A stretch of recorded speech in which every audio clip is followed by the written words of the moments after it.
Is he the right guy for me na ba? Husband material na ba talaga to? Matagal nang pinagdarasal na sana mahanap si Mr. Right ng buhay nila. Ano bang ideal guy mo?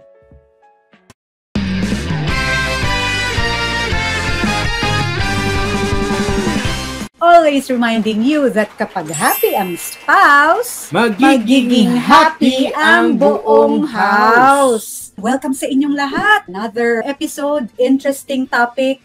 But before that, love, mag-like, mag-subscribe. Social media accounts katulad ng Facebook, ng Instagram, meron din po tayo sa YouTube, TikTok, at saka ang Twitter. We want also to encourage, including our extended family, but most especially, ito nga yung mga sinasabi na nga na single. Kaya ang title natin, Wanted! Future Husband! Para di nalaw malamig ang Pasko? Tama ba yun? Tingnan natin ha. Ano sa tingin nyo? Kung bakit nga ba nasabi na wanted future husband? Is he the right guy for me na ba? Paano mo malalaman kung yan ba yung right guy na for you? Husband material na ba talaga to? Parang tela lang, no? Pero syempre, it's not about that. But we'll be able to give you some insights, wisdom, and of course, understanding naman na anong mga i-consider. Sinasabi nila, saan sila nape-pressure? Pamilya, mga kaibigan, ang mga tanong na may boyfriend ka na ba? Kailan ba kayo magpapakasal? Nakaka-pressure, I believe, na sa mga dalaga. Matagal nang pinagdarasal na sana mahanap si Mr. Right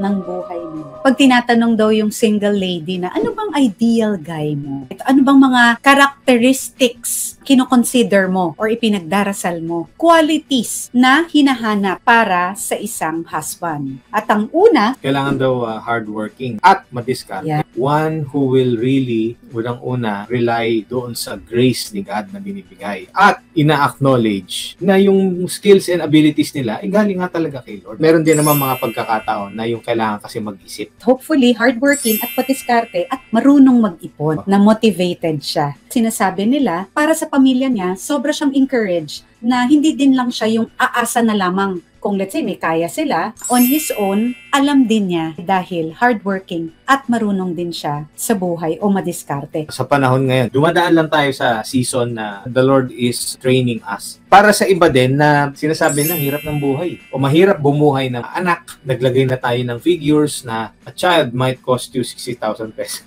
Pero again, God put you together. And when He allowed you to enter into this wonderful gift of marriage, God is telling us, hindi lang yung makakita ka ng hardworking at madiskarte, enough na yun. Hindi. Kailangan din sumunod tayo. Ano ba yung will ni God para sa inyo? Another quality that we should consider wanted future husband is emotionally healthy. Yan. Mahalaga po para sa isang babae na naiintindihan din ng isang future na husband or characteristic niya kung paano din siya i-handle. Kasi di ba we are wired differently, uniquely, made by God. Sometimes, sensitive and all that, not to say that men are not. But men should really be the one to take lead and be able to understand at talagang i-extend yung grace na yan dito sa isang characteristic ng isang future na husband. Dapat, the one who take the lead, na ma-handle niya kung paano din nasasaktan ng isang babae or future wife para hindi ito maging cause ng disagreements, early phase, getting to know you, or kakakilan lang pa lang, or kasama ba kayo sa trabaho and all that. So, there's maturity, there's conscious maturity. I-consider talaga itong isang trait na ito because it's also one way of confirming that future husband that you are praying for values others far better than sa tingin niya para sa sarili niya. Kasi ang gusto mo rin yung lalaki, for the women, one who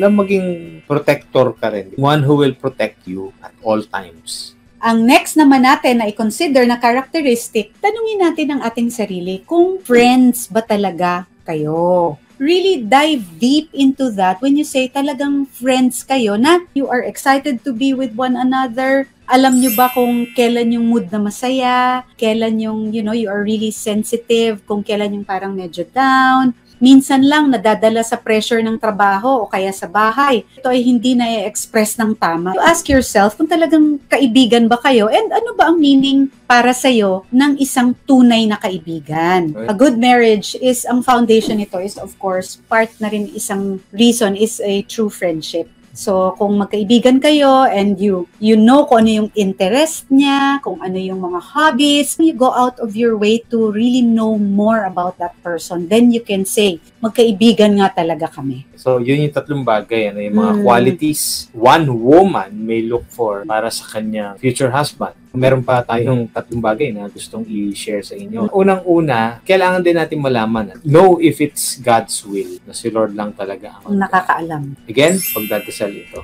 Dapat maging very particular tayo sa dasal at tugma sa will ni God. Always align ourselves kung ano yung gusto ni Lord para sa atin. What He teaches us, what He reminds us, and what His will is for us. Malalaman mo naman kung tama. Dapat nalalaman talaga natin that you should be discerned so that you'll know whether this is right or wrong. Tanungin talaga natin ang Panginoon kung ito po ba, Panginoon? Ito ba ang will mo para sa akin at ito na talaga yung you want me to spend the rest of my life with? Pwede din natin na i-consider pa is kilala mo pa talaga siya na mas mabuti pa. Yes, you get information from maybe some relationship, kinakilala kayo, may common friends and all, pero ikaw personally, magmatsyag ka rin, pag mga ganitong circumstance, pag heated ba yung, let's say sa work, paano ba ito sumasagot, paano ba ang demeanor nito, paano ba ang posture nito, marunong ba ito humingi ng tawad, pagsasabihan ba ito at paano niya ito tinatanggap. Ito yung mga talagang very important things that we should consider and take note of. Number 3, ipakilala sa mga trusted friends. Siyempre, dapat relative. Magulang mo. Check nyo rin, may wisdom ka ba para ipakilatis mo. Kumbaga,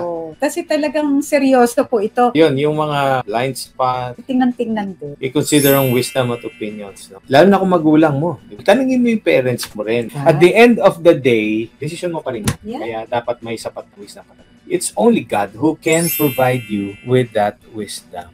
Yon! So once again, this is Coach Chico. And Mary Ann Peña saying that ang bawat pamilya may pag-asa. Happy spouse. Happy house. God bless you.